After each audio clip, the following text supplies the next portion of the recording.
Le premier semestre a été marqué par une forte volatilité des marchés actions liée aux annonces de l'administration Trump sur l'augmentation des taxes douanières.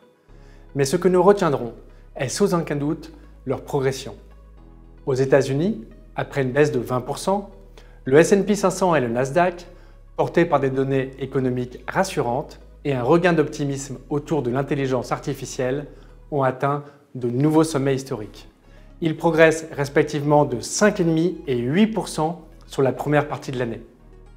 Les marchés européens ont quant à eux surperformé leurs homologues américains. Ils ont profité d'une politique monétaire qui devient plus accommodante, de l'annonce de plans d'investissement importants en Allemagne comme au niveau européen, et d'indicateurs qui plaident pour une amélioration graduelle de la conjoncture du vieux continent. L'Eurostoxx 50 progresse de 8%, porté en particulier par les banques et le secteur de l'aéronautique et de la défense. La performance de l'indice phare européen masque une disparité géographique importante. Les indices allemands et espagnols progressent de plus de 19%, quand le CAC 40 n'affiche qu'une modeste progression d'à peine 4%. L'indice français souffre de la conjoncture atone du pays, de sa situation d'endettement préoccupante et de son instabilité politique.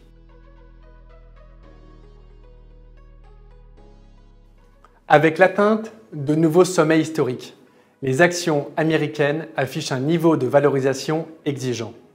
Elles intègrent beaucoup de bonnes nouvelles sans prendre en compte le risque potentiel d'un ralentissement économique. Nous restons optimistes sur ce marché, tout en y ajoutant une dose de prudence.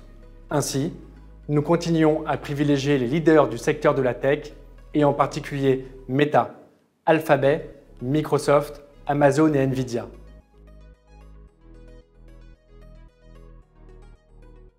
Les drivers qui ont fait progresser les marchés européens depuis le début de l'année sont des drivers de long terme.